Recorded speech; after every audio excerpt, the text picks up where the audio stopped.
বিসমিল্লাহির রহমানির রহিম। সম্মানিত প্রিয় বিনিয়োগকারী ভাই বোনেরা, আসসালামু আলাইকুম। শুভ সন্ধ্যা। আজ 13ই নভেম্বর, রোজ বৃহস্পতিবার, সপ্তাহের শেষ কার্যদিবস। মার্কেট পর্যালোচনা এবং আপনাদের কয়েকটি অনুরোধের স্টক নিয়ে সংক্ষিপ্ত পরিসরে আলোচনা করার জন্য হাজির হয়েছি। আশা করি আপনারা সকলেই শারীরিকভাবে সুস্থ আছেন, মানসিকভাবে বিচলিত এবং চিন্তিত। এই মুহূর্তে শেয়ার মার্কেটে যারা বিনিয়োগে রয়েছে, বিশেষ করে সাধারণ বিনিয়োগকারী যারা রয়েছে মার্কেটে এবং যাদের হাতে এই মুহূর্তে কোনো ক্যাশ নেই, সব বিনিয়োগ স্টকগুলোতে রয়েছে, তারা খুবই হতাশার মধ্যে দিন যাপন করছে। স্বাভাবিকভাবে আমরা যারা অ্যানালাইসিস করি মার্কেট নিয়ে, আমাদের সবার পরিস্থিতি একই রকম। আমরা গত দিন মার্কেটের ডাউন ট্রেন্ড দেখেছিলাম। স্বাভাবিকভাবে গতকাল আপনাদের সাথে ভিডিও নিয়ে আলোচনা করা হয়নি, বাট আমি কিন্তু একটি পোস্ট আপনাদের সাথে শেয়ার করেছিলাম। যারা আমার চ্যানেলের নিয়মিত দর্শক তারা হয়তো বিষয়টি লক্ষ্য করেছেন। গতকালকেও মার্কেটে 47 পয়েন্ট নেগেটিভ হয়েছিল। আমরা মার্জিন রুলস 2025 নিয়ে আপনাদেরকে সেখানে লিখেছিলাম, এবং যারা আমার সাথে হোয়াটসঅ্যাপে রয়েছেন, ব্যক্তিগতভাবে যারা আমার সাথে সংযুক্ত রয়েছেন, তারা অনেকেই বিষয়টি অবগত রয়েছেন। এক সপ্তাহের জন্য স্থগিতাদেশ এবং রাশেদ মাকসুদের দেশ ত্যাগে একটু ভ্রমণ, উনি কোন একটা দেশে যাচ্ছেন, যে কারণে আমরা একটু প্রত্যাশা করেছিলাম যে মার্কেটের হয়তো একটা দিন বা দুইটা দিন আমরা হয়তো মুভমেন্ট দেখতে পাবো। বাট এটাও সংখ্যা প্রকাশ করেছিলাম যে মার্কেটে রাজনৈতিক অস্থিরতা একটা ভালো প্রভাব বিস্তার করবে, এবং একই সঙ্গে মার্কেটের যে মার্জিন ঋণের যে নীতিমালাটা রয়েছে সেখানেও একটা ভালো প্রভাব ফেলবে। এছাড়াও আমরা গত 3 দিন আগে আপনাদের সাথে 2020 সালের একটা চার্ট শেয়ার করেছিলাম। যারা আমার চ্যানেলে দেখেন বা আমাকে অনুসরণ করেন, সেখানে কিন্তু আমরা মার্কেটের ডাউন ট্রেন্ডের কি ধরনের পরিস্থিতি হবে সেটি আপনাদেরকে দেখেছিলাম। ইতিপূর্বে আমি আপনাদেরকে মার্কেটের ডাউন ট্রেন্ড সম্পর্কে বেশ কয়েকবার বলেছিলাম।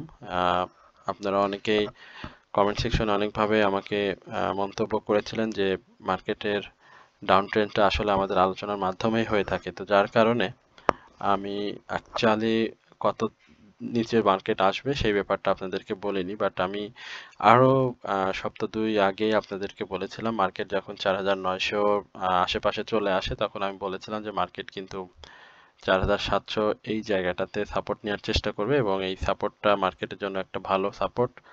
এটা যদি মার্কেট নিতে পারে তাহলে মার্কেটের জন্য শুভকামনা থাকবে, আর যদি না নিতে পারে তাহলে মার্কেটের পতনটা আরো দীর্ঘায়িত হবে। তো আজকে আপনারা দেখেছেন যে মার্কেট 4692 এই জায়গাতে ডাউন ট্রেন্ড হয়েছিল, বাট সামান্য একটু উপরে গিয়ে মার্কেট ক্লোজ করেছে 4702। তো আমি মার্কেট কি ধরনের ডাউন ট্রেন্ডে যাবে সেটি আমি এখনো আপনাদেরকে বলবো না, বাট যারা আমার সাথে সম্পৃক্ত রয়েছেন, যারা আমার সঙ্গে রয়েছেন, তাদেরকে আমি বলে দিয়েছি মার্কেটের কি ধরনের ডাউন ট্রেন্ড থাকবে। বাট আমি যেহেতু ইউটিউবে এই আলোচনাটি অনেকেই শুনবেন, সেহেতু আমি কাউকে প্যানিকের মধ্যে ফেলতে চাই না। শুধু এতটুকু বলবো যে মার্কেটের এই সংকটময় সময়ে আপনাদের পুঁজিটা যাতে ঠিক থাকে এবং আপনাদের বিনিয়োগটা যেন নিরাপদ হয়, সেদিকে আপনারা অবশ্যই লক্ষ্য রাখবেন, এবং যেই জায়গাটাতে স্টপ লস নেওয়া উচিত সেই জায়গাটাতে স্টপ লস নেবেন, যে জায়গাটাতে অ্যাডজাস্টমেন্ট করার প্রয়োজন সেই জায়গাতে অ্যাডজাস্টমেন্ট করবেন। এবং আপনারা নিজেরাও অবগত রয়েছেন, সবেমাত্র আমরা মার্কেটের ইতিমধ্যেই বেশ কিছু স্টকের ডিভিডেন্ড সংক্রান্ত বিষয়ে দেখেছি, ফার্স্ট কোয়ার্টার ইপিএস এর বিষয় দেখেছি। তো এই জায়গাটাতে নভেম্বরের এই জায়গাটাতে আমরা একটু মার্কেটে ধাক্কা স্বাভাবিকভাবেই থাকবে, তবে সব থেকে বড় ধাক্কা সেটি হচ্ছে রাজনৈতিক অস্থিরতা এবং আমাদের যে মার্জিন রুল রয়েছে। তো মার্জিন ঋণের ব্যাপার যেটি রয়েছে সেটি অনেক দিন ধরেই, প্রায় দীর্ঘ 1 বছর 1.5 বছর ধরে এটা নিয়ে কানাঘুষা চলছিল। সুতরাং এটা বাস্তবায়ন আমি মনে করি যে সাধারণ বিনিয়োগকারীরা আমরা যে ধরনের চাচ্ছি হয়তো সেভাবে হবে না। তো এটা ওনাদের মতো করেই হবে। সুতরাং এই জায়গাটাতে আমাদের আসলে তেমন কিছুই করার থাকবে না এবং মার্কেট যেভাবে মেকাররা চাইবে সেভাবে ডাউন ট্রেন্ডে থাকবে। তো এই বিষয়টাও আপনাদেরকে একটু লক্ষ্য রাখতে হবে। আপনারা দেখেছেন যে মার্কেটের অনেক দিন পরে আহ, আমরা করোনা পরবর্তী সময় মার্কেটের এই ধরনের দুর্দশা হয়তো এই ইন্টেরিয়র গভর্নমেন্টের পরে যখন হলো তখন একটা ডাউন ট্রেন্ড হয়েছিল এবং সেখানে খুব অল্প সংখ্যক স্টক আপ ট্রেন্ডে ছিল। তো আজকেও আপনারা দেখতে পাচ্ছেন মাত্র 15টি স্টক আপ ট্রেন্ডে রয়েছে, যে এটি খুব বিরল এবং ডাউন ট্রেন্ডের সংখ্যা 352টি, আনচেঞ্জ অবস্থাতে ছিল 17টি। আমরা যেখানে আনচেঞ্জ অবস্থাটা খুব 70 থেকে 60 এই লেভেলে সবসময় দেখে অভ্যস্ত, কিন্তু আজকে দেখেন মার্কেটের এত বড় একটা পতন হয়েছে যেখানে আনচেঞ্জটাও একেবারে ডাউনে চলে গেছে, ডাউনে ঢুকে গিয়েছে, অর্থাৎ 17টি মাত্র আনচেঞ্জ অবস্থাতে রয়েছে। মার্কেটের টার্নওভারটা গত দিনের তুলনায় বৃদ্ধি পেয়েছে। গত দিনে 290 কোটি টাকা টার্নওভার হয়েছিল, যেটি মার্কেটে অনেক কম, অনেক দিনের ডাউন ট্রেন্ডের একটি যেই প্রতিচ্ছবি সেটি আমরা তার লেনদেনের মধ্যে দিয়ে দেখতে পেয়েছি। আজকে যদিও টার্নওভার বৃদ্ধি পেয়েছে 383 কোটি টাকা, অর্থাৎ গত দিনের তুলনায় 93 কোটি টাকা লেনদেন আজকে বেশি হয়েছে। তো এটা আসলে আমরা যেটি আপনাকে আবারও বলছি যে আপনি হয়তো আজকের এই দীর্ঘ পতনে আগামী রবিবারে হয়তো একটু মুভমেন্ট দেখতে পারেন, যেহেতু বড় কারেকশন হয়েছে মার্কেটের এবং এই 5400 থেকে মার্কেটের 4700 অবস্থান, অর্থাৎ এদিকে 300 এবং উপরে 400 700 মার্কেট ডাউন ট্রেন্ডে, সেখানে আপনি দু একদিন মুভমেন্ট দেখলেও এই মুহূর্তে আমি মনে করি যে সাধারণ বিনিয়োগকারীদের সর্বোচ্চ সতর্কতা অবলম্বন করা উচিত, কারণ নির্বাচন কেন্দ্রিক একটা ইস্যু মার্কেটে কিন্তু তৈরি হবে।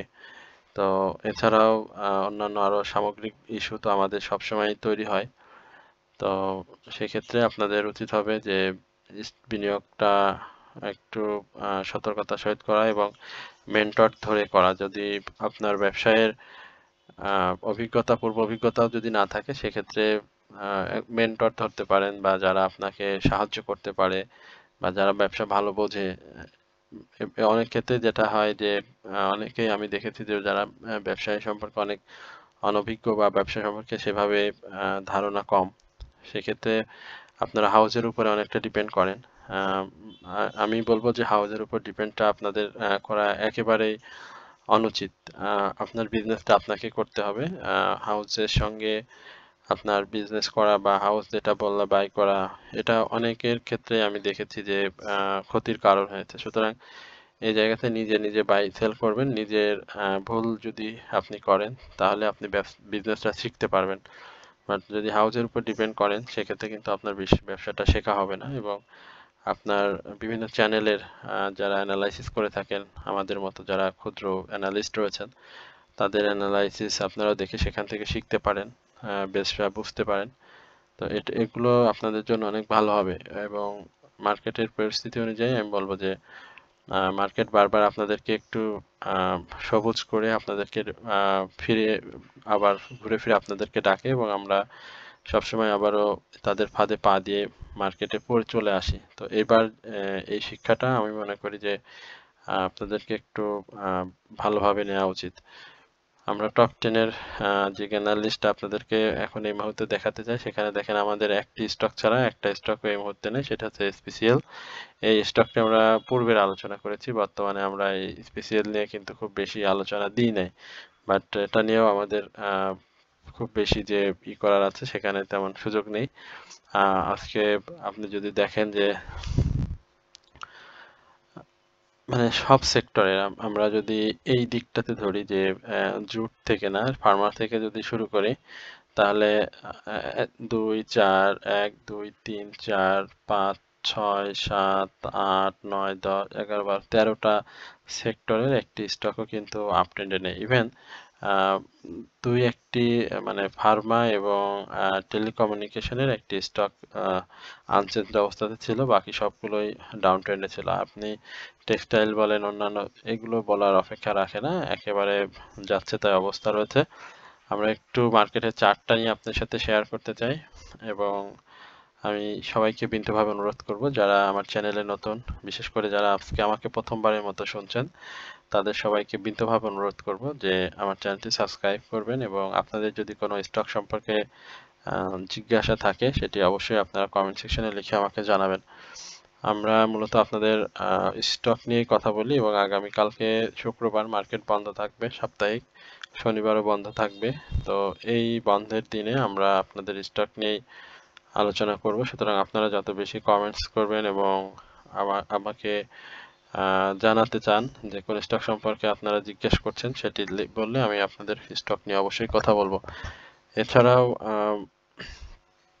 যারা আমার সাথে বিভিন্নভাবে সম্পৃক্ত রয়েছেন, হোয়াটসঅ্যাপে সম্পৃক্ত রয়েছেন, সামান্য অনারিয়ামের মাধ্যমে যারা আমার কাছ থেকে ওয়াচ লিস্ট নিয়েছেন, এই যে যারা অনারিয়ামের মাধ্যমে আমার কাছ থেকে ওয়াচ লিস্ট নিয়েছে, আমি বলতে চাই মানে একেবারে নির্দ্বিধায় বলবো যে তারা এই মুহূর্তে কিন্তু কোনো প্রফিট টেক করতে পারেননি, বাট তাদের যে বাই করা বা ভুল করে এখন মার্কেটে একটু মুভমেন্টে দেখে স্টকগুলো এন্ট্রি নেওয়া, এই যে সহযোগিতা করা বা না নেওয়ার জন্য উৎসাহিত করা বা বাই না করার জন্য পোর্টফোলিও ম্যানেজমেন্টের স্টপ লস নেওয়া, এটা কিন্তু খুব জরুরি ছিল তাদের জন্য, এবং তারা নিজেরাও এই বিষয়টি স্বীকার করেছেন। তো আমি আপনাদেরকে বলবো যে যারা একটু মার্কেট সম্পর্কে ব্যস্ততার কারণে মার্কেটে থাকতে পারেন না, সেক্ষেত্রে আপনাদের একজনের মেন্টর হিসাবে নিয়ে তাদের সাথে বিজনেস করা, এবং আমার জায়গা থেকে আমি সেটি করছি। আপনাদের যদি এই ধরনের কোনো সহযোগিতা প্রয়োজন হয়, আমরা 3টি স্টক সম্বলিত আপনাদেরকে ওয়াচলিস্ট সরবরাহ করি, এবং মেনটেনেন্স এবং পোর্টফোলিও ম্যানেজমেন্টে সহযোগিতা করা, সেটা যদি আপনাদের প্রয়োজন হয় তাহলে সেটি অবশ্যই আপনারা কমেন্ট সেকশনে নাম্বার দেওয়া থাকবে, সেখান থেকে নাম্বার নিয়ে আমার সঙ্গে যোগাযোগ করবেন, এবং খুব সামান্য অনারিয়ামের মাধ্যমে আমরা এটি করে থাকি। তো এটি আপনার জন্য অনেক ভালো হবে। মার্কেটের ডাউন ট্রেন্ডে আমরা দেখতে পাচ্ছি যে মার্কেটের সাপোর্ট যদি রিসেন্ট সাপোর্ট যদি আমরা এই জায়গাটাতে ধরি, আপনি দেখতে পাচ্ছেন যে মার্কেটের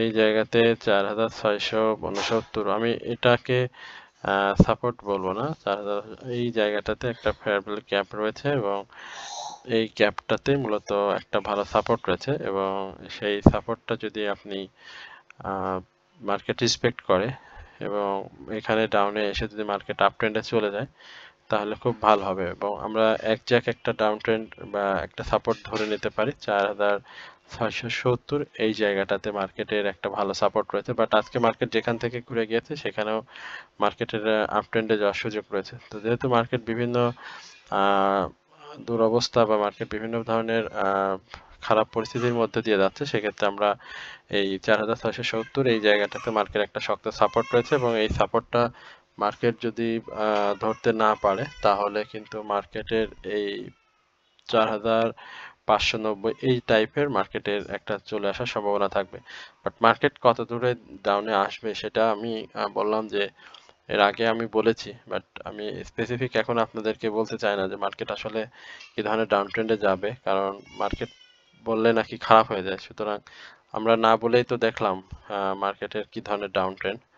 তো এখানে সেল সিগন্যাল রয়েছে, শক্তিশালী সেল সিগন্যাল রয়েছে, আরএসআই যাচ্ছে তাই অবস্থা রয়েছে, আরএসআই এর একেবারে বাজে পরিস্থিতি।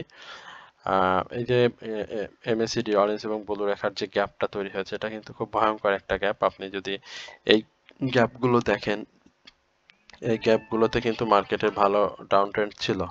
তো এই বিষয়টা আপনারা একটু নজরে রেখে বাই সেল করবেন, এবং যাদের সহযোগিতার প্রয়োজন হয় তারা অবশ্যই হোয়াটসঅ্যাপে আমার নক করবেন। আমার হোয়াটসঅ্যাপ নাম্বারটিও আপনাদেরকে একটু কার্যার্থে জ্ঞাতার্থে জানিয়ে দিচ্ছি, এবং আজকে সময়ের সংক্ষিপ্ততার কারণে স্টক সম্পর্কে অ্যানালাইসিস না দেওয়ার জন্য আন্তরিকভাবে দুঃখ প্রকাশ করছি। আশা করি আমরা আগামীকালকে অবশ্যই আপনাদের সাথে চেষ্টা থাকবে অন্তত কয়েকটি স্টক হলেও যেন আলোচনা করার। তো আমি নাম্বারটি আপনাদেরকে জানাচ্ছি, 01949141465, এই নাম্বারটি আমার হোয়াটসঅ্যাপ। আপনারা কমেন্ট সেকশনে নাম্বারটি পাবেন, সুতরাং সেখান থেকে নাম্বার নিয়েও আপনারা আমার সঙ্গে যোগাযোগ করতে পারেন। সকলে ভালো থাকবেন, সুস্থ থাকবেন, এই প্রত্যাশায় আজকের আলোচনা এখানে শেষ করছি। আসসালামু আলাইকুম রহমতুল্লাহি ওয়া বারাকাতুহু।